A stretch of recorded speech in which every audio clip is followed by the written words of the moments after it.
Здравейте, вие сте с подкаста на Импулс Медиа. Аз съм Христо Митков и се старая да ви осигуря много полезно съдържание и гости, от които може да научите много, както в професионален план, така и в своето израстване личностно. Днешният гост е изключително интересен. Всеки път, когато чуя думата образование в чужбина, ми изплува името на нашия гост. Нашия гост е основател на Дарби Колеж, също и на езикова школа, също на консултантска компания и на много други полезни дейности, свързани с образованието в страната и в чужбина. За мен е голямо удоволствие да ви представя Бистра Илиева. Добър ден, здравейте. Много се радвам, че успяхме да се видим най-после, след толкова време, толкова много години. Познаваме се от около 5 години. Така е. И комуникацията ни е минавала се с видеоконферентни връзки, постоянно гоним някакви срокове. Така е. Много е динамично. Няма време. Но съм особено... И аз много се радвам, че успяваме да се видим на живо, наистина. Страхотно е. От много време исках да направим тази среща, защото самия аз имам някои въпроси в областта на образованието, въобще подготовката, работата на по-висок стандарт. Нали, това е много важно, защото образование всякакво има, но е много интересно за Дарби да поговорим, защото той се отличава като първото училище съобразено с английската програма образователна, което е много интересно. И другото интересно е, че не само, че сте първи, но и вашите деца, които го завършват, постигат доста високи резултати, нали, на международно ниво. Което ясно говори, че, нали, това не е място, в което просто се плащат едни пари и не се издава едно сертификатче. Но иска ми се преди това да запозная нашите зрители, нашата аудитория, малко с предистория. Защото хората знаят за вашата дейност доста от години, така се популяризирате. Но на мен ми е интересно във вашите гимназиални години, въобще как си представяхте бъдещето и виждахте ли подобно развитие на нещата? Когато си на тази възраст, гимназиалните, вие казвате, човек иска всичко. Аз съм от любопитните хора, които всичко ме интересуваше и това беше сложното, нали, да се избере какво да бъде то. Но още преди това, като че ли аз съм имала нещо, което ме е водило, защото на моята учителка в 4-ти клас, госпожа Вълкова, аз толкова я обичах и казах, аз ще стана учител. Така че, може би някъде, нали, то си има нещо, което те води. И след това вече в горните класове, наистина, така учителите, които аз много уважавам учителите, защото те ме възхищаваха, особено тези, които имаха докосване на децата. И си имах любими учители, всяко дете го има, защото това е моя ментора. И моята учителка по български наистина много ме възхищаваше и тя, така, с нея правихме ни дискусии в часовете сами и казваше, Бистра, ти си филолог. Нали? И рано или късно аз обаче си обичах да бъда в туризма. Аз много обичам туризма и затова исках да кандидатствам в международни отношения в Бургас. Но всички ми казах, ти нямаш шанс, там влизат определени хора, така че въобще не дай да си хабиш времето. Аз пък казах, добре, тогава ще си отида в Софийски университет и ще си кандидатствам българска филология. Но моята учителка по руски, тя ме амбицира много, защото каза, Бистра, прави всичко друго, само не дай да се явяваш с руски в университета си. Защото граматически не винаги се справях на добро ниво, но пък аз обичах литературата руската и въобще история и всичко, което е свързано така с славянските народи ми е харесвало и това казах, ще кандидатствам и руски. Така че в един момент аз се оказах в руска филология и то благодарение в Софийския университет, да. Благодарение на моята учителка, която каза да не кандидатствам. Тоест съм малко от тези упоритите, които правят нещата, за да си докажат, че наистина ти можеш да знаеш това, което го знаеш на 100%. Нали смисъл? И да. Съдбата ми даде да отида в Софийския университет в специалност филология руска. Да. И това завърших. Но, тъй като любовта ми към туризма не ме спря, И аз си казах, аз ще знам руски, защото все пак той е един от езиците, които по това време, пък и сега, разбира се, е значим и за туризма е много важен. Абсолютно. И си записах курсове за екскурзовод, докато бях студентка. И всяко лято аз по 4 месеца работих като екскурзовод Балкан Турист. Така че съчетах образованието си, филологията, плюс туризма. Така че туризма ми носеше много този контакт, знанието на езика, ти да можеш да водиш хора, да ги управляваш. А само на 23 години бях, даже 22, когато застанах пред първата си група. И тази група, 30 човека, ти трябва да ги забавляваш, трябва да им разкажеш за страната си. Чувствах се много горда да показвам всичко, което имаме и да ги водя по историческите места на България. Накрая, когато се разделяхме, те плакаха, защото казах, такова раздаване не е имало. Нали? Защото е първа група, млад човек.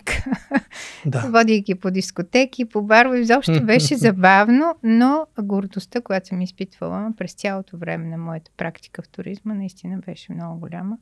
И затова казвам, че туризма дава много и умения. Тогава ти трябва да боравиш и да ги изхраниш тези хора, нали? Да. Ние всеки ден поръчвахме какво те да консумират в следващия ресторант, къде да ги водиш, имаш бюджет, който трябва да изхарчиш, трябва да нито да е плюс, нито да е минус. Нали? Всичкото това и да си като артист, защото трябва да станеш като артист пред тях. Тоест много. Тази професия много ми даде, пък и знанията, които имах. И езика, който ползвах, разбира се. Така че смятам и сега в моята си практика, казвам и на децата, че никога, нали, не трябва да се ограничаваш, трябва да взимаш това, което съдбата ти дава, но и това, което отвътре те води. А мен ме е водило. Водило ме туризма. Когато завърших, разбира се, първата ми работа беше в радио и телевизия, международен отдел, като преводач. Нали, превеждах на групи, които идваха с руски език, нали, от цяла Русия, за снимачни екипи, ходихме да снимаме филми. Беше много, много интересно. Звучи като едно голямо приключение. Абсолютно. Даже съм била и в детска редакция на радиото, пишехме приказки, разказвахме ги на децата. Това ми даде наистина един друг поглед, но когато дойдоха промените, аз осъзнах, че не бих могла да остана там, тъй като съм по член 68. Вие знаете, че то е съвсем... могат веднага да те сменят. Да. И си намерих място в туризма. Моето любимо място. С езика, разбира се, отидах да бъда резерватор на Гранд Хотел София, сега Интерконтинентал. И за 2 години от резерватор станах управител на хотела.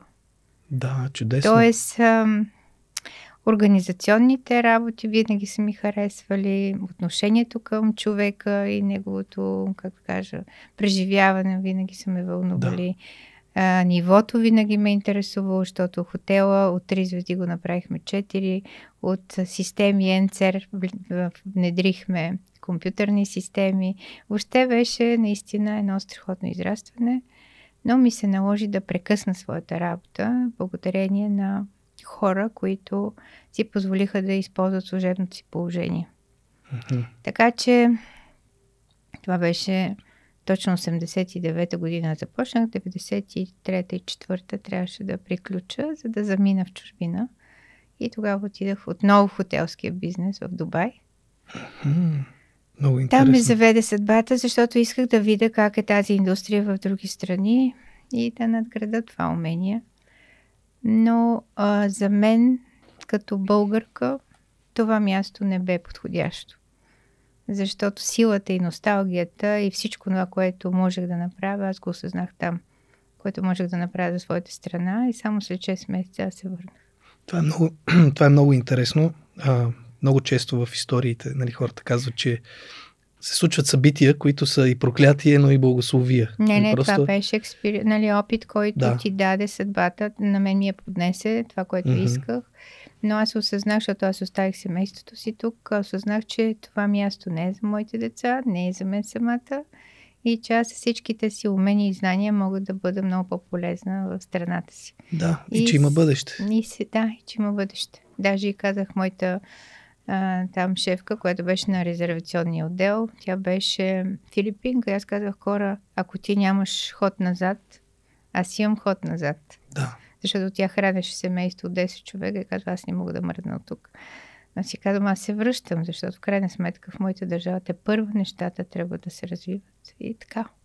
Идвайки си тук, беше много интересно, защото хора, които сме познавали от хотелския бизнес, веднага ми подадаха ръка и тръгнах в една компания, която е с езиково обучение и да направим езикови курсове в чужбина с тях. Значи... И така тръгнах аз, хем туризъм, хем образование и 96-та година тръгнах в тази посока. Тогава нямаше такива компании много и тъй като това училище беше с голяма верига, нали, училище по цялата страна, те казаха: трябва да направим едно езиково пътуване на децата. През лятото на 96-та оферирахме. Изведнъж се събраха 600 деца да пътуват, при което... Много сериозно. Аз съм само на 34 години и заявявам на управителя ни: ще направя чартер до Лондон. Как ще стане? Аз казвам: трябва да стане. Ние не може да извозиме тези деца с обикновен самолет. Много са. Трябва да ги качим на чартерен полет. Да. И така в своите тази крехка възраст наистина организирахме чартер до Лондон и то стана. Да, страхотно. Тоест, опита, който се е насъбрал, просто се е трупал, за да се случат тези неща. Абсолютно. Защото кой ще помисли, нали, хората, които организират уроци и курсове, кой ще мисли за самолети, за такива неща? Да. Трябва да е някой, който е с опит. Но тъй като съм била в туризма и като екскурзовод, и като управител, всичко това ми е дало познание. След това пътуванията, нали, които съм направила там на място, това, което съм изживяла в чужбина, то ми дава и силата да поема следващата крачка. И ето, че осъществихме чартера и въобще за едно лято имахме 600 деца в чужбина и 1500 в България на същите курсове, само че в България, нали, страхотно. С образование и така. Тъй, че това ми даде много. След около 10 години направих своята компания вече, Дарби. Тогава от 2007 година, 6-та регистрирах и 7 вече. То пък дойде точно влизането ни в Европейски съюз. Да, чудесен тайминг. Всичко бе, нали, така сложено, че опита, който съм натрупала, да го вложа в една компания, която да даде шанс на младите хора наистина да ползват целия ресурс на образованието в света. И няма да забравя, тогава 2007 година аз организирах първото изложение. Между другото, преди това съм правила изложения за образование в чужбина. То бе 2003 първото. Да. Тогава имахме визии за цяла Европа, за Америка. Въобще беше много сложно, но 28 учебни заведения дойдоха и ние направихме първото такова. Беше фурор, нали, журналистите да питат и да се интересуват, беше нещо ново. Но в 2007 това, което стане, първото изложение вече за образование с новата компания Дарби, която аз вложих, беше наистина фантастично. Но малко преди история, защото когато създавах компанията си, трябваше да й дам име. Това беше следващия ми въпрос. Как дойде името? Защото когато се сработвахме още, нали, мислихме за варианти как да направим рекламата. Много ми харесва, защото първата сричка е нали, след това е дар. Нали, доста рядко се попада на такива имена. И казвам, тук стои, нали, някакво доста обмислене, за да се формира това име. Беше наистина много приятно да работим с този бранд, с тази марка.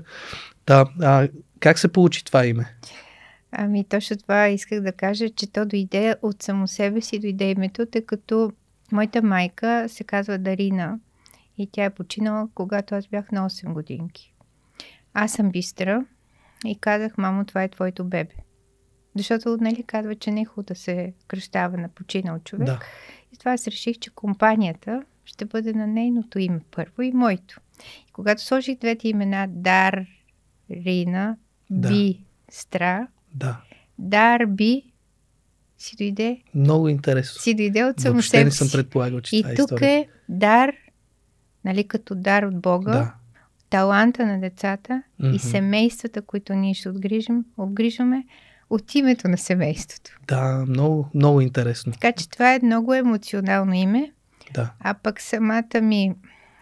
самото лого го направи моята дъщеря, която е графичен дизайнер. Да. И то стана едно цяло. И наистина работим в името на родителите и на младите хора. И моята майка ни помага духовно. Да. Духовно на всички. Но какво беше странното, когато открихме изложението си на 27 или беше 26 януари 2027. 2007, извинявайте. Да. Тогава страшно много хора дойдох, защото за първи път Европа отваря врати с ниски такси, безплатно обучение за Европа и всеки искаше да види как би могло неговото дете да замине, нали? Да. В моя любим хотел бях. Там си направих изложението. Гранд Хотел София. В свои води. Да, в свои води. И тогава, нали, хората идват. Наистина, моите партньори бяха потресени от интереса. Но то е първо за себе си. Журналисти всички дойдоха, всички медии централни бяха, за да попитат какво ще се случва от тук нататък.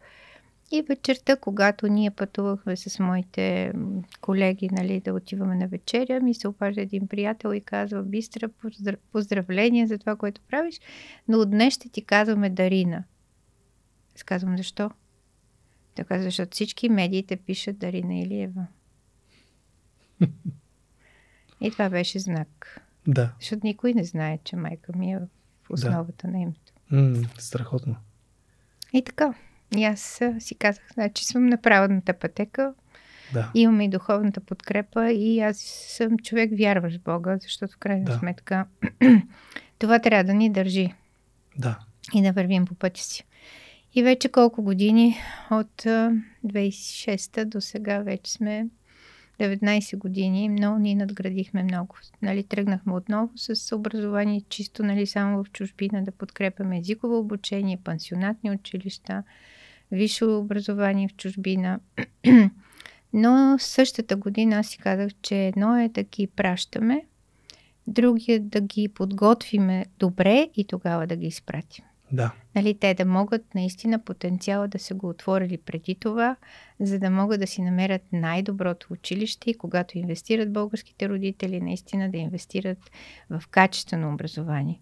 Да. И затова именно в есента на 2007 ние открихме и британското си училище в България. Но то при него беше също много интересно как се случи, защото аз ви казвам, 2006 започнахме, 2007, нали, стартираме вече устрemно всички услуги и аз казах на моя екип, ще подбера колеги и ще направим колеж, нали, английски колеж.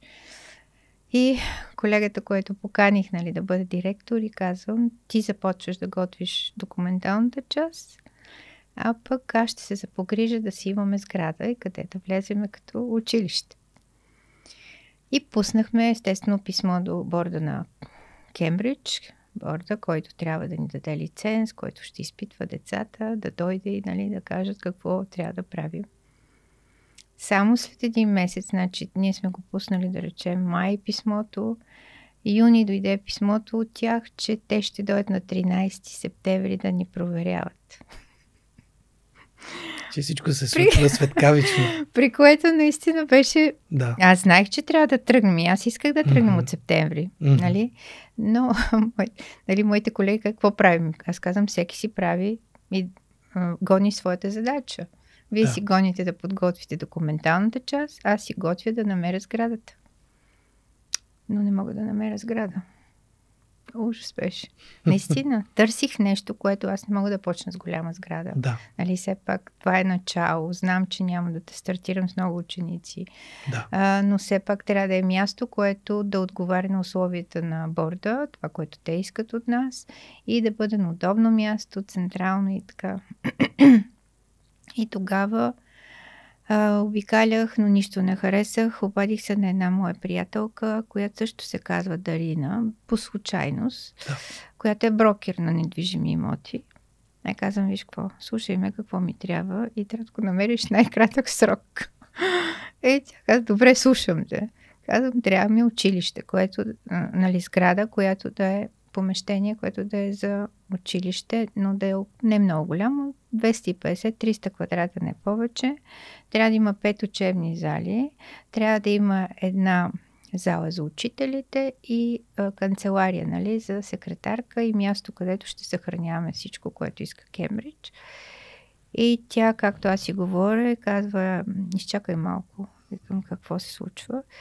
И се слух едното ухо чувам, че мой колега говори нещо за един езиков център, който се дава под наем. И аз казвам, добре, питай. Тя пита колко квадрата и той казва 250. Колко стаи? 5 стаи. Има една учителска и има една административна. Къде се намира? Тя пита на Раковска. Да, супер. Аз викам, ти шегуваш ли се с мен? И вика, и той каза оттатък, и е оборудван като за училище. Да, с чинове, с всичко.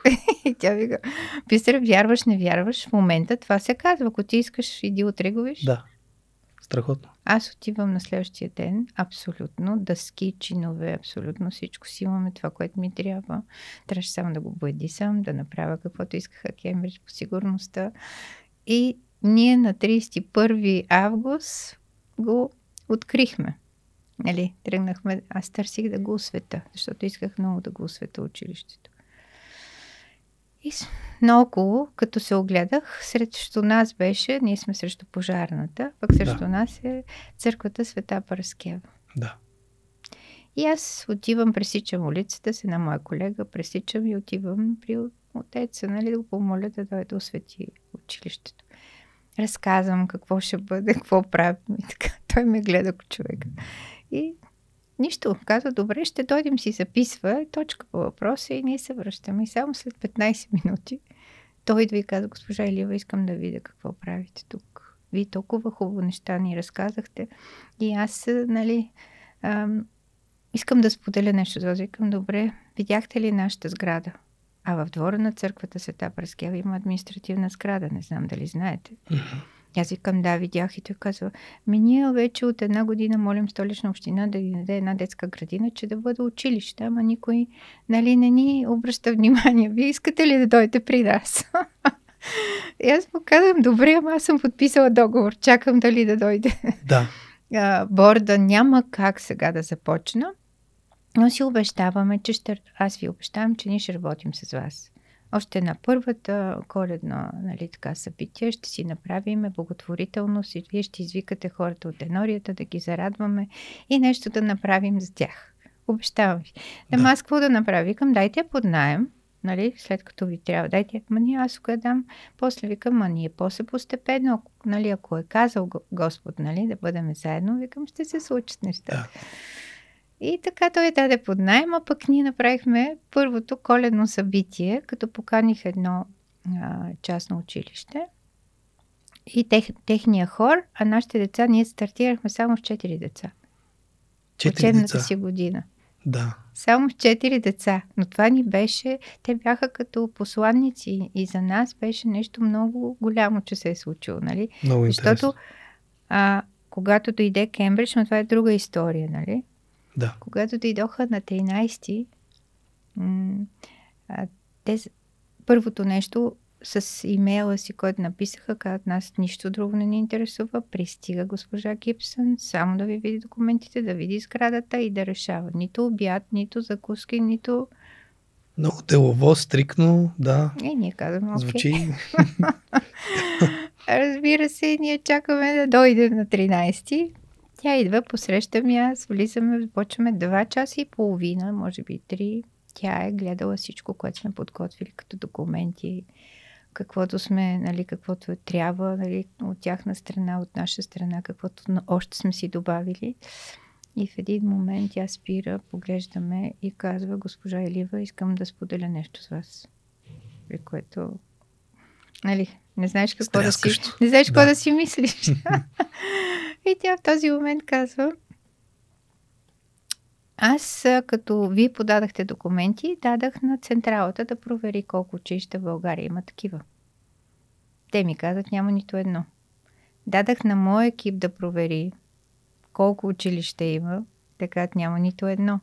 Аз лично тръгнах да търся. Аз съм идвала и 2 пъти до Министерство в България, никой не ме е посрещал. И каза, изведнъж се явявате вие, човека, който заявява, че иска да има 20 ученика и да направи тази инвестиция. А аз, казва, се връщам от Италия.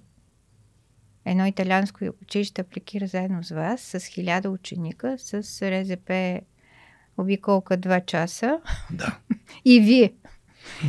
Но казва сега, когато виждам вие какво сте направили, вие сте се подготвили не за 1000, за 2000. И аз не мога да ви кажа не. Казвам пълно да и ще ви подкрепя в това, което сте тръгнали да правите. Така че оценката беше много висока, още стартирайки. И тя казва, странното е, че апликирате за най-високата степен, A-level. Казвам, не е странно. Ние искаме да покажем на родителите, че още в началото сме готови да подготвим децата им на високо ниво, да се явят на изпит, защото в A-level още първата година се явяват на изпит децата. Това също е голям ангажимент и отговорност. Със сигурност. И така те ще чуят, че когато има добри резултати, те ще повярват всичко това, което правим. Да. Така че така стартирахме с 4 ученика и след това, разбира се, нещата потръгнаха. Екипът се сформира много добре, но и консултантската къща беше тогава създадена. Нали? Имахме си и езиковия център също стартира, за да можем да дойдем сега, когато спокойно да кажем, че 18 години това училище е дал висока стойност на нашето общество, на деца и родители, които са се доверили, защото ние вървим ръка за ръка за отделната личност, за неговия интелект, за това, което трябва да му се случи, той да си повярва, да бъде уверен в това, което ще прави в бъдеще, защото аз винаги съм казвала на родителите и на младите хора, че годините от 14 до 18 са най-важните. От 14 до 18. Което абсолютно оборва за първите 7, нали? Първите 7, каквото прави родителя и училището. Но от 14 до 18, каквото направи детето за себе си. Да. Но той трябва да го намери това нещо, да има подкрепа да го направи. Защото ако то се окаже на място, където няма погледа към него, да отворят неговите таланти, защото тогава има, знаете, бушуват всички физиологически проблеми в тялото на младия човек. Хормоните тогава са много силни. Падат авторитетите. Да. Примерно родителя си родител, но когато детето прекрачи прага на една гимназия, той вече е минал в другата си степен на образование. Да. Той вече започва да бъде още по-самостоятелен и би искал той да си решава какво да прави. И смята, че знае и се противопоставя на родителите си и казва, че той знае, че те вече са остарели като мислене, че това, то е нормално и това го имаме навсякъде. Ние сме го усетили по себе си. Аз самата бях такава. Да. И знам, че какво се случва в душите на младите хора, когато те тръгнат в тази възраст. 13, даже сега вече 13-14, да не кажем малко по-долу. Да. Но там те съзряват. Там в тези първи години, 8, 9, 10 клас, когато те не знаят къде се намират между небето и земята, трябва да има някой да ги държи. Да. Някой да ги хване за ръка и да ги, да ги води. Да ги насочва. Да ги насочи. И тази система, британската система, тя има страхотен подход в този случай, защото имат наставници децата. Всеки едно дете, когато влезе в Дарби коледж, той си има свой учител. Има като наставник, като съветник, като човек, който ще си изповяда пред него или ще си направят. Те първо в началото правиме една обща среща, за да се уточни какво той си представя, какви са му силните страни, какви са му слабите според него. След това нашия психолог с тестове замерваме, да видим как те могат по-добре да учат. И тогава вече ние го слагаме един общ план. Какво ще правиме следващите години. Да, индивидуално. Което е много интересно. Аз за момент малко ще се върна към Дарби и към организацията, защото няколко пъти казахте, нали, моя екип, моите колеги.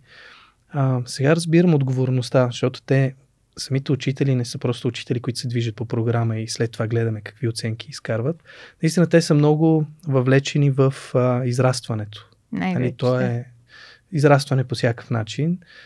Духовно, емоционално, разбира се, говорим и за някаква дисциплина и за методи за дисциплиниране, но как избирате хората, как събрахте тези хора, как определихте техните качества, че са подходящи за тази работа? Разбира се, като всички, ние ги срещнахме с интервюта, повечето от тях, защото някои познаваме, но някои не. Да. Но самата система, когато те влязат, се показва един учител дали би искал да бъде с нас или не. Защото не е само да преподаваш урока, а е да привлечеш вниманието и да го направиш така, че съответната личност да може наистина да го възприеме.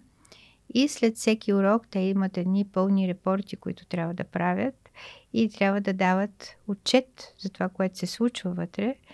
И може би това спира някои хора, защото когато ти не искаш да бъдеш отдаден на една система и да спазваш всичките правила вътре, няма как да бъдеш.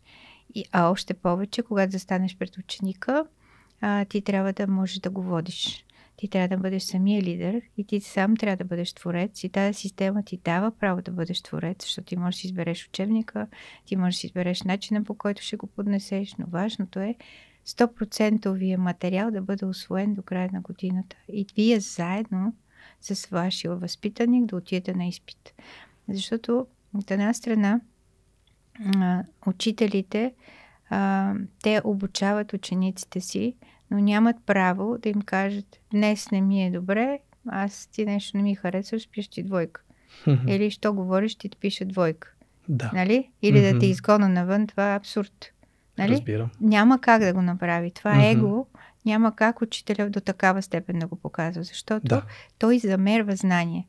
Той преподава и имаме периоди, ето сега от тази седмица влизаме в мок екзам. Тоест предварителни изпити, които показват къде са нашите ученици. Да. Колко процента от знанията са усвоили. Да. И това замерване на всеки месец и половина. И тогава, когато видим, че дадения ученик е с 60% замерване, значи ние трябва да му дадем да отиде до 100. Да видим какво не се е случило и може ли да стигне на 100, или той в момента е на това ниво и ние не трябва да го травмираме, трябва да му дадем постепенно израстването. Защото за нас не е важно всички да са отличници и системата, нали, позволява така, но и ние като философията е много важна в училище. Не трябва да тормозиш един човек, нали, той трябва сам да го усвои и сам да разбере, че той трябва да тръгне. Нали? Но това вече е изкуството на училището. Да. Изкуството на учителя, който е застанал пред ученик. Да го мотивира, да му каже да не се стресира, защото всяко дете отваря на своя етап. Да. Някой малко по-късно, някой по-рано, едните са гениални в една част, другите не са, нали, смисъл. Това е важно да можем да поетапно да им дадем шанса да израснат и да дадат 100% от себе си. Ако те дават 100% от себе си, ние го виждаме, значи това не е нивото. В крайна сметка, това дете може да бъде себе си и с 4, и с 5, и с 3, но трябва да е човек и трябва да е с увереност в себе си, че има какво да прави в този свят. Това е много важно. Това може би е един от митовете, че там, където има висок стандарт и се говори за качество, нали, че на всяка цена е оценката. Не. А това е, може би, най-голямия мит. Всъщност тук е много важна личността, да се помогне на един млад човек да се развие като личност. Живота е показал много. В училище някой може да няма оценките, но в живота да успява. Защото е предприемчив, защото е комбинативен, защото има тези качества. Има лични качества. Както и моята учителка по-руски ми казва, не го прави. Да. Но не можеш да заклеймиш някой. Аз това го казвам и сега и на моите колеги. Да. Дайте му шанса, а той трябва да разбере, че той трябва да се потруди. Нещото, което обучаваме в училище, е всяко едно дете да се труди. Да. Защото няма как да получиш нещо, ако ти не дадеш. Да. Учителя е застанал пред теб с цялата си любов, цялото си внимание дава върху теб. Да. Иска заедно с теб да изкарва оценка висока, т.е. това не е оценка, това е резултат, това е знание, което ти показваш. Защити учителя си, защити училището, защити семейството си, защото семейството инвестира и ние всичките сме се включили за теб. И ако ти го осъзнаеш това и го почувстваш, защото това има любов. Най-важното да има любов, да има вяра. И когато има любов в училище, когато детето го усеща, той дава. Да. Няма как да не даваш. Да. Разбира се, че има и деца, които се противопоставят, бунтуват се, но това са характери. Разбира се. Това си е до характер, не е толкова ако и до няма възпитание, ако не иска да бъде в тази система, за съжаление ние го отстраняваме. Да. Защото тук трябва да работим с родители и деца. А понякога родителя пречи, когато той не възпитава вкъщи. Когато той, излизайки от училище, каза, бе, не ги слушай или прави каквото знаеш, няма как да стане. Да. Нали? Много е важно единството между семейството и между учебното заведение. Нали? Както сме ние сме едно семейство заедно с тях. И затова този наставник, който има всяко дете, той е контакт на родителя с детето и училището. Нали? Той контактува с родителя, този учител контактува с отделния учител, който имаме някакъв проблем или нямаме, и с директор. Значи той е посредника или той е онзи, който прави контакта между всички, за да даде пълната картина на това, което ни се случва. Да. А и най-вече довереника на самия ученик. Защото много пъти тези наставници, те са си приятели. Той му дава житейския си опит, всеки говори от неговия живот, какво се е случило, как той е израснал. И те се доближават един до друг. И когато има проблеми, ние сме имали много ученици, примерно звънат в 11, в 12 часа на наставника си. Да. Случило се да звъни да каже, аз съм тук с малката си сестричка, тя дигна 30 градуса температура, 39 градуса, аз не знам какво да правя, мама и тати не ми дигат. И ние сме тези, които помагаме. Да, много интересно, защото те прекарват повече време с децата ни, тези хора. Разбира се, те имат повече време. Те играят различни социални роли, те вкъщи винаги са по-различни, си позволяват абсолютно всичко. И ние не знаем реалния облик на детето си извън дома.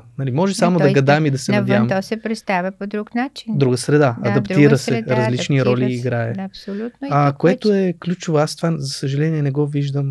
Моята дъщеря е втори клас. Ние изпитваме много смесени чувства към образователната система. В хубаво училище сме така по принцип, се хвалят с добри резултати по матури и така нататък. Но виждаме много съществени пропуски в тази област, защото там на моменти се обръща статистиката да излезе добре. На нас и на децата оставам с впечатлението, че се гледа като на едни цифри и по тестовете цифрите да излезат цифрите, разбира се, в бюджета, което е много притеснително.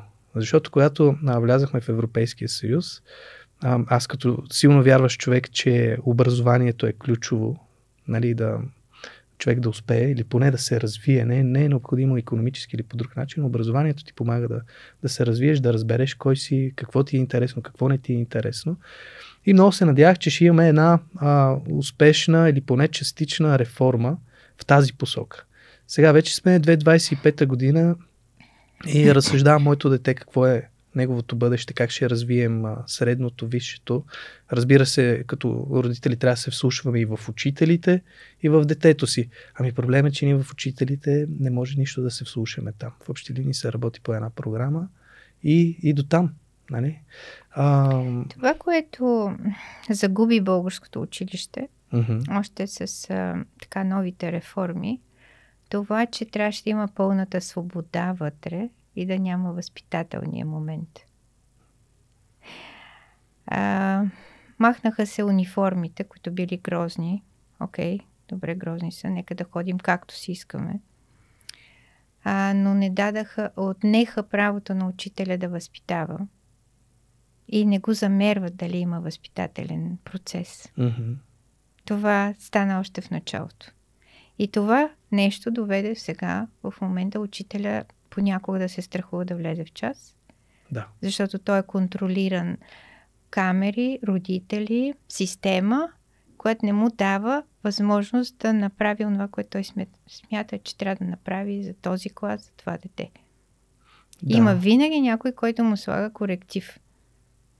Това е по-масовия случай. Абсолютно масов случай и това се случва. Но това не е ли проблеми на директора? И директора не може да е в час. Не, той не може да е в час, но поне да си прокарва... ако му се обадят, да.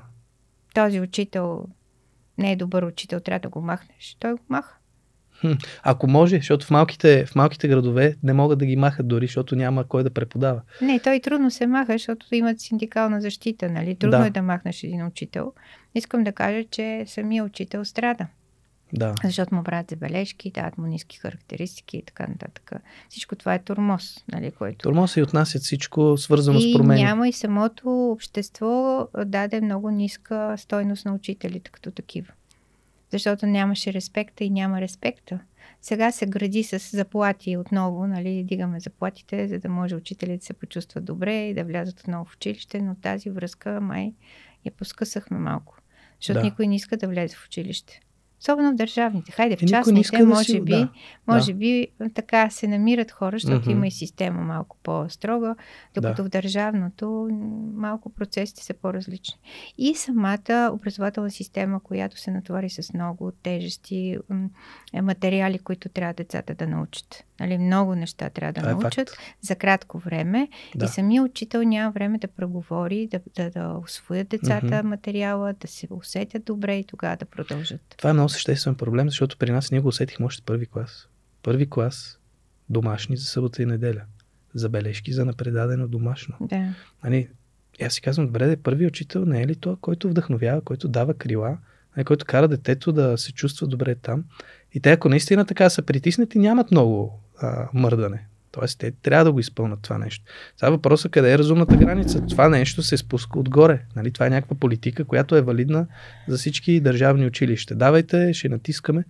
Но аз виждам, че това създава проблем. Тоест, разумната граница мисля, че се минава. Едно е дисциплина и ред и децата да добият правилните навици, да учат, нали, след това да си свършат сериозната работа, след това да се забавляват.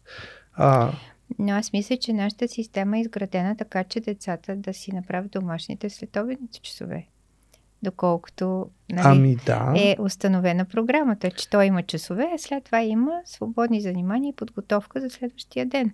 За да може, когато си дойде вкъщи, да няма травмирани на родителя, сядаме да учиме още, защото те са там по 8 часа. И като си дойдат вкъщи, то е уморено детето, че кога да седне да пише и домашно. Разбира се, така че това, ако не го правят в училище, ето това е проблема. Защото следобедните педагози, които са с децата, а те са и изморени, наистина е така, трябва да го направят и детето да усвои, но ако едното дете усвоява по-бързо, другото по-малко, по-бавно, нали, трябва да има някой да обърне внимание. Но все пак това е държавното училище. Нали? Те правят минимума на възможност. Нали, максимума всеки родител трябва да го добави. Това идва от родителите. И какво правиме? Добавяме го, като го правим детето, да не кажа, нали, груба дума, но то тича от едно място на друго, от един учител на друг, от една зала на друга зала.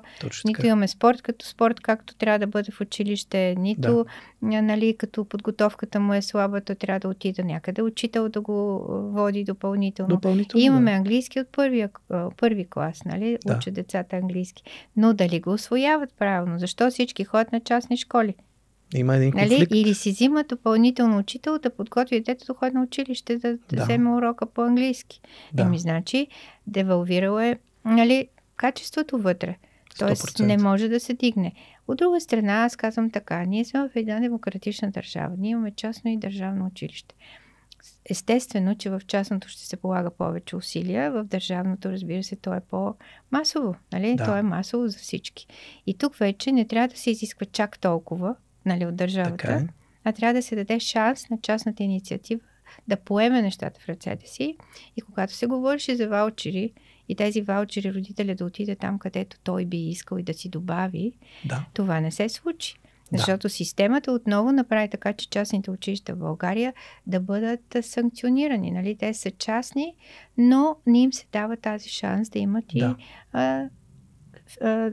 средствата на родителите, те да ги ползват. Именно. Защо те къде се даде тези средства, когато децата са в частните училища? Защо не се дават на децата, които родителите и те повече и даже плащат много данъци?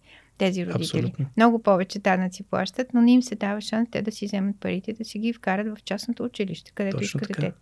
И тези частни училища вече също да имат амбицията да правят качествено образование. А за това, когато сме направили нещо, го правим наистина да бъде много качествено. И за това тогава, като алтернатива, направихме Дарби Колидж. Като училище с международна програма, с международен стандарт, с оценка, външно оценяване, децата ни започват от 9-ти клас. Те от 9-ти клас вече всеки предмет, който учат, отиват на изпит. 10-ти клас отиват на изпит. 10-ти клас имат първата степен на средното образование. След това взимат подготовката за университет 2 години A-level. Това е подготовка за университет, защото дълбочината на знания, които те взимат, е почти първи курс на университет в България. Да. И затова, когато нашите деца от Дарби Колидж излизат с A-Star, защото има 6+ на Англия, те отиват в университет и казват, на нас ни е много лесно. Да. Първи курс ние може да помагаме на нашите колеги. Защото ние това сме го учили с наши учители, нали, в Дарби Колидж. Тоест, ето една система, която дава високо качество и която е направена наистина с замерване външно и да няма това, което се случи в българското училище, е, че няма доверие. Учениците и родителите няма доверие на училището и на учителя. Ето, вие сам го казахте. Факт. Като няма доверие, какво има? Има един разрушен дом. Да. И всеки се скара с другия. И всеки обвинява другия и накрая резултата ни е плачевен, нали, за децата. Трудно е да сме на една страница, точно това е. Аз разбирам гледната точка, защото в нашето семейство на жена ми майка и тя е начален учител. И тя е известна с своята строгост, но и справедливост. Т.е. тя не е жесток учител, тя е строга, децата й се доверяват, обичат я и с голямо удоволствие участват по олимпиади и печелят. Това е в малък град, подчертавам.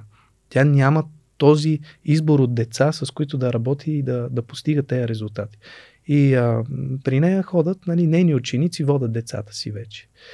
Сега, от друга страна, имаме училището в момента, в което учи дъщеря ни и ние роптаем и се съпротивляваме, защото имаме някакви очаквания. И разбираме натовареността на учителите, разбираме предизвикателствата, но когато не са оправдани тези очаквания, ние почваме да разсъждаваме в друга посока. Не сме доволни. Да, но това е отговорност на училището като цяло, на системата като такава. Отделният учител, той е вътре в тази система. Така е. И ако той не е контролиран и не се вижда, че не е за нея, защото жалко, че наскоро с една моя колега, която прави театър, такъв учебен театър, тя ми каза, госпожо Илиева, аз виждам много плачевни неща. Влизайки с театър с децата, учителките, много от тях, не искам да казвам, че са всички, но има такива случаи, в които е влязла и си прави ногтите пред децата, въобще не се занимава с тях. Нали? Да, това е много шокиращо, но шокиращо, но имаме и такива. Но казвам, че може би са изключения. Но затова е директор, затова е цялият този педагогически съвет, те да си контролират колегите, да могат.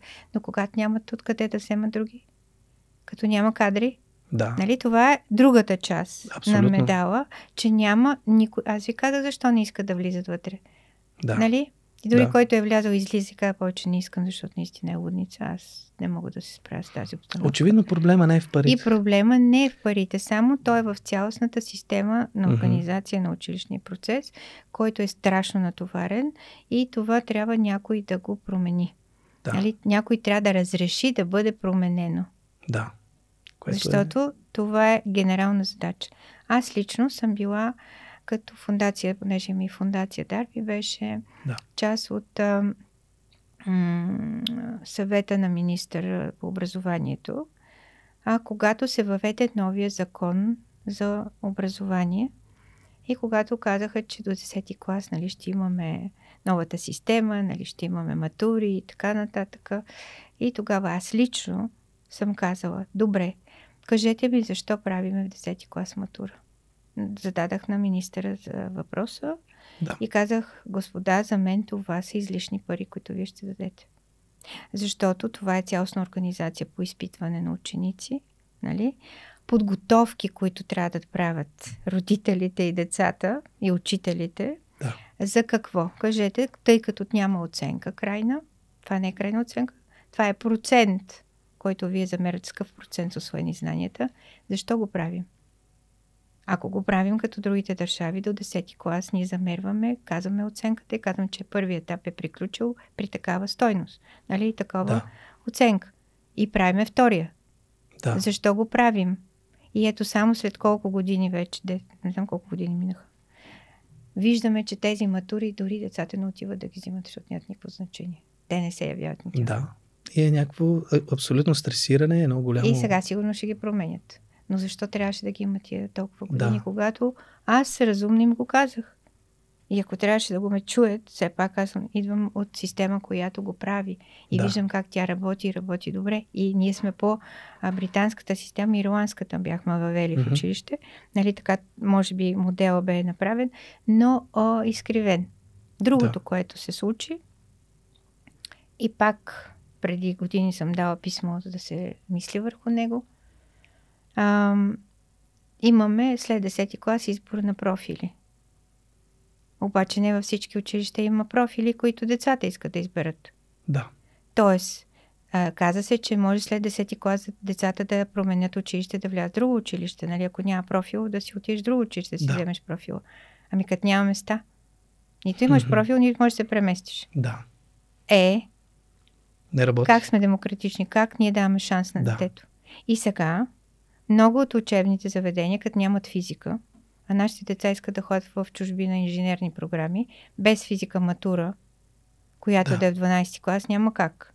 Трябва да взимаш техни изпити, т.е. те ги става по-сложно. Усложняват процесите. И нашите деца не се отишли на нивото, на което трябва. И то не се е подготвило. Ти не можеш да не знаеш физика, да отидеш да е инженер. Разбира се. С 10-ти клас това не... замерването в 10-ти клас, те имат матура, примерно, може да си вземе матура, значи дават шанс да вземе матура, ма за 10-ти клас. С хорариум на 10-ти клас. Ма те им трябва 12-ти клас, защото той отива да става студент. Да. Айде отново. И това също не обръщат внимание на него. И това съм го казала и написала, но никой не реагира. Да. Ето, Уж реформа, но е много такава на хартия, на практика. Как да кажа, не че аз само го казвам, ние сме хора с опит. 29 години вече спомагам децата от България да отидат в чужбина, от чужбина да идват в България. Нали? Защото се стараем да ги върнем в България. Но това пък е друга тема. Аз искам да доведа деца от чужбина, но тук обаче валидацията на другите дипломи става толкова бавно, че не могат да влязат в нашите университети. И сме си затворили системата.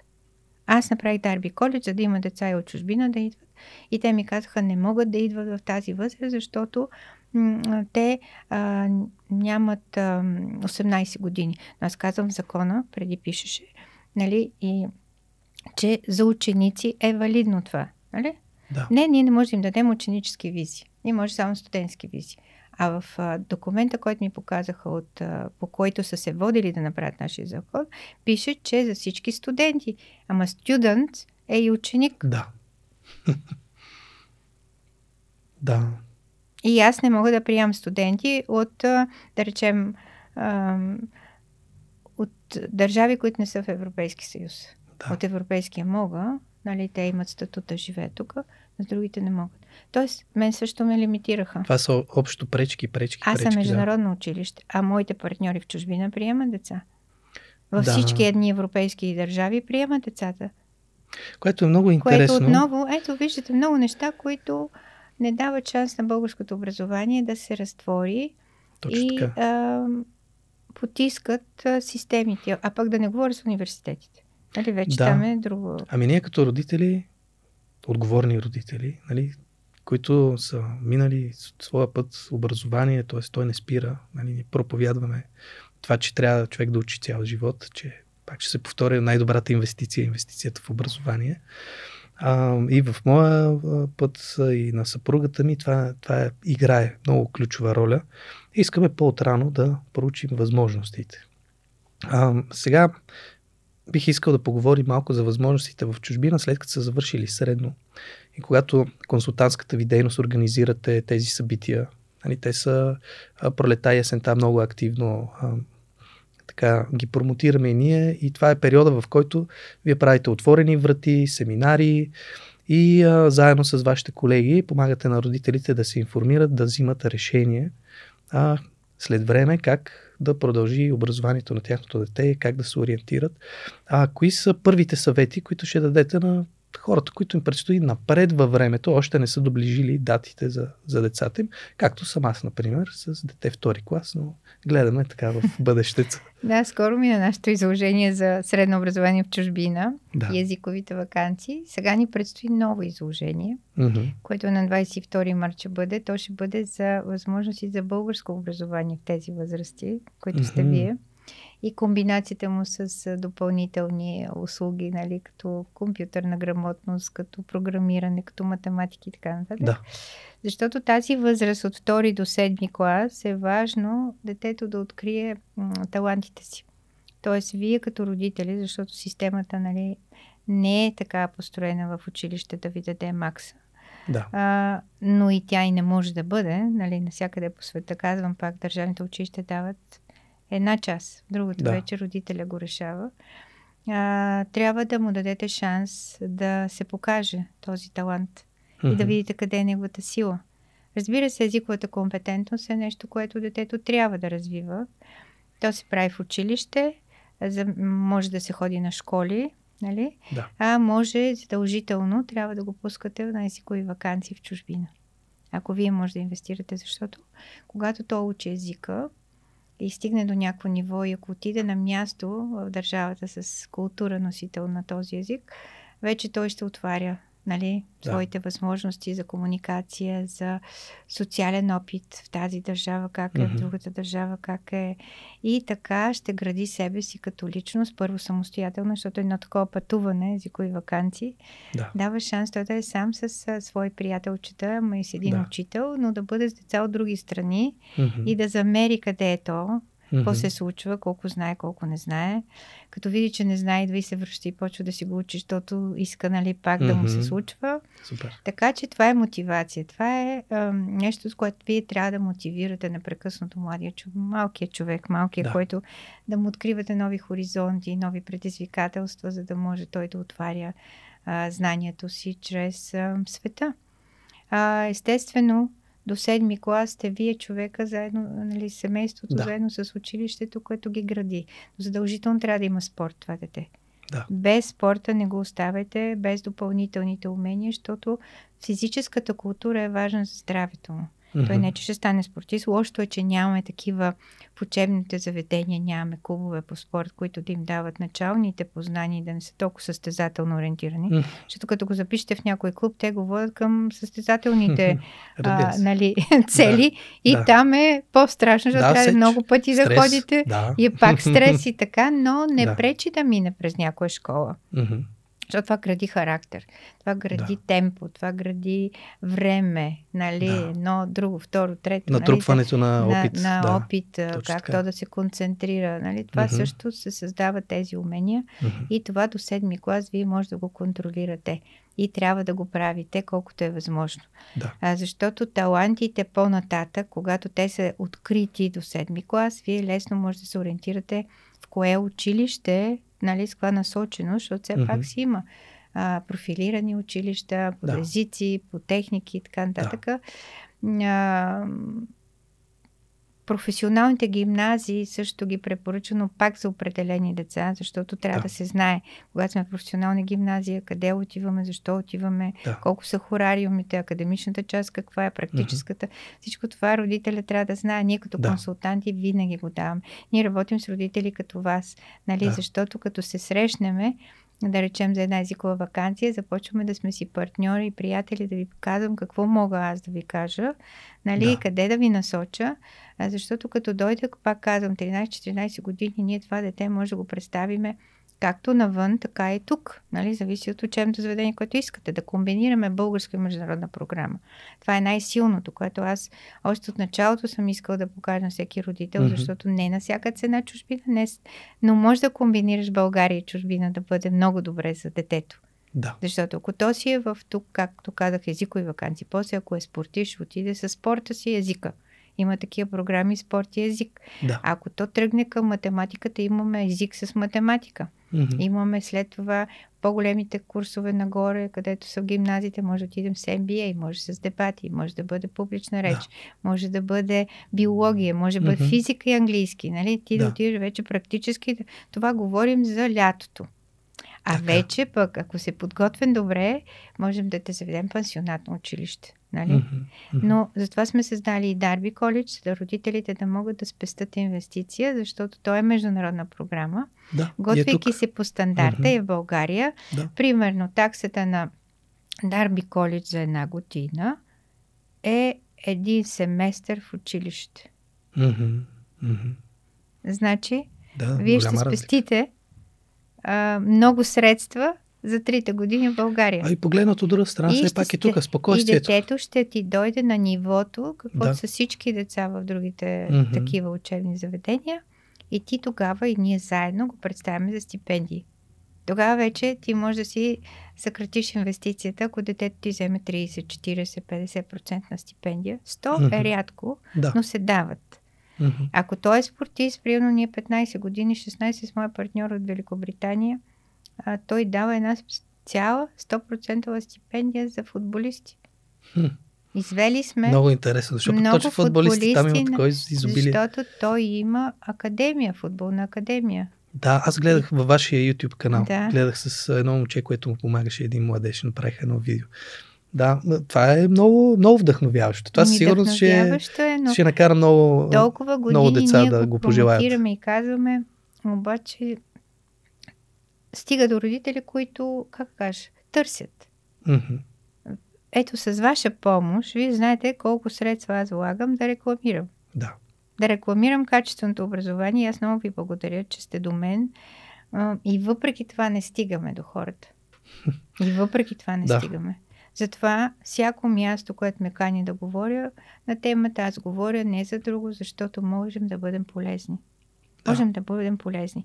Когато родителето, а български родител влага много в обучение. Влага. И той би искал да си намери ментор. Аз си казвам, че ние сме образователно GP, нали? В смисъл, ако ни срещнете, ще работим като едно GP, нали? Но не онова, което не ви обръща внимание, онова, което наистина ще бъде до вас.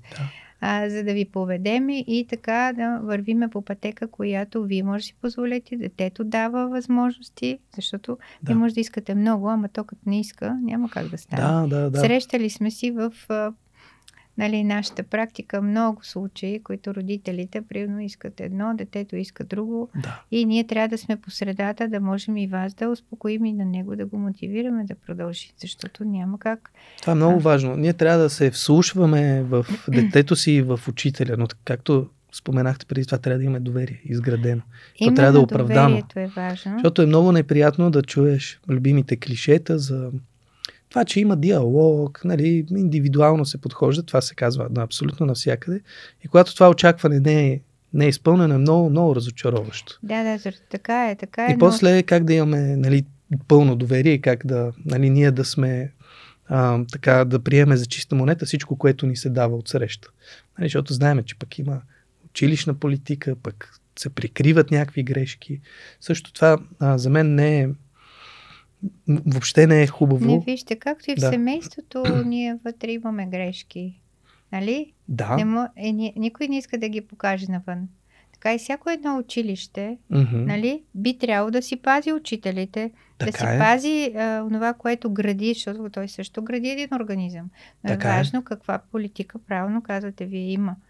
Защото и учителите трябва да бъдат предпазени от това, което правят родителите. Непрекъснато да искат само за неговото дете, не ги интересуват другите и така нататък. Нали? Смисъл, аз съм далеч от идеята. Взаимно е. И затова трябва да се създаде. Моят съвет е Ако можете с вашия класен ръководител, който е на децата, да си направите една общност на доверие. Защото това е най-важното. Вие вътре, родителите, да можете да се доверите на учителя и той да ви подава какво му е трудно, кое не му е трудно и той да ви се довери, защото в крайна сметка има деца, които са много трудни. И които те развалят цялата дисциплина, а той как да се пребори с 27 деца в клас. Аз не знам колко са вашите деца. 24. 24, но... Вие с 1 и 2 не може да се справим вкъщи. Да. С енергията, която има тия деца. Да. Значи децата ни, тези новите деца са много енергични. Те са много бързи, динамични, те нямат спокойствието, нямат концентрацията, искат и ново, и ново, и ново. Да. И това вие го виждате вкъщи. А как учителя да им го даде? Когато има програма, когато те са 24 деца с различен етитюд и с различно възпитание, които искат да егото е над всичко и потреблението е над всичко. Факт, да. Изградете доверието. Няма как. Много трудно. Трябва да има диалог. Аз нямам против грешките. По-скоро хубаво да кажеш, виж, ще стана грешка. Нали? Това няма да се повтори. Ама не и да се повтори. Но да се замита под килима, да се учиме. Не е окей. Това казвам и да има грешките. Това всички израстваме. Това вървим по пътя всички заедно. Точно така. Но трябва да разбереме, че този човек също е човек на същото учител. Разбира се. И тая преса, като му се налага, също не е най-добрата. И няма защита, както казах. И няма защита, няма кой да го защити. Така е. И той в един момент се свива и колкото може това, аз повече от това няма да дам. Той не може да бъде творец. Когато го нападат, няма как да твори. Когато някой ви казва, вие сте кълпави, той няма как да се минава в една крайност, която играе една отбранителна позиция, агресивна, която не е градивна за никой. Никого не. Просто и това рефлектира трябва да промените диалога, ако нещо има напрежение, да се види къде е и да се успокои този учител, че вие му се доверявате и че той ще води децата, защото той би трябвало, той е с опит. А пък ако вече съвсем не става, тогава трябва да се предприема мерки. И пак казвам, родителят е отговорен за детето си. Той трябва да намери пътеките, защото в такива времена живеем, но и самите да помагаме да не са само потребители. Защото идва новото. Това, което идва в момента при нас и всички го усещаме, това е новия изкуствен интелект, който влиза и който ще помага на децата да бъдат още по-лениви. И това ще дойде до момента, в който те няма да искат нищо да правят. А ние, всички, които сме в образованието и родителите от друга страна, трябва да се грижим те да могат да се трудят. Защото изкуственият интелект ще повлече абсолютно всички, които трябва да бъдат масовата схема. Абсолютно. Това е нещо, което се гради. Онези, които ще създават, онези, които ще го контролират, трябва да могат. Нали? Но това са младежи, родители, които ще го разберат, че това дете трябва да може да полага усилия. Но за да положи усилия, ти не трябва да го отстраняваш от дигиталния свят, защото той е там и той няма как да не. Разбира се, това е бъдещето, Но трябва да му създаваш уния интереси, които да го вадят. Да е в реалността. Точно така. Да не е в измисления свят там. И това е един асистент, който ще помага за всичко. Нали? Роботиката рано или късно ще навлезе. Но той ще съкрати много професии и ще даде много нови. Но тия новите трябва да сме готови децата ни за тях. И в основите си има материи, които те трябва да знаят. Нали? Това са фундаменталните дисциплини, които трябва да научат за себе си, за живота, защото той всичко ще му даде чичо Google, дали? Така всички казват. Обаче дали е правилно това, което ти дава. Дали ти ще отсееш правилното от неправилното. Имаш и критично мислене. Кой ще го съгради? Къде го съграждаме? Нали, смисъл всичкото това те първа ни предстои в един нов свят, който ние влизаме. Ето сега моите учители се го оплакват от това, че децата безскрупулно дават домашните готови от AI. Нали? Написани. И ти му казваш, това не си ти. Ама нали съм го написал? Нали? Ето го отношението. Че той е готов да даде нещо, което така компилирано без... Цифричка, някаква дори оценка. Вече професорите на Харвард казват, че ние ще променим начина си на подхода към студентите си, защото до сега искахме само писмени работи, сега ще искаме да ги чуваме. Да се станат пред нас и да говорят пред нас. И защитят, да. Защото много си лесен да гледаш телефона и някой да ти го напише, ама дали ще можеш да ми го кажеш. Да. Така че предстоят предизвикателства. Много хубав свят влизаме. Да, така е. Но трябва да защитиме човечността, добруването между хората, контакта между хората, да се съхраняваме един друг, за да може наистина да поведем децата си в другия свят като хора. Да. Не като пионки, които са местени само. Или цифрички в таблица. Или оценъчни елементи.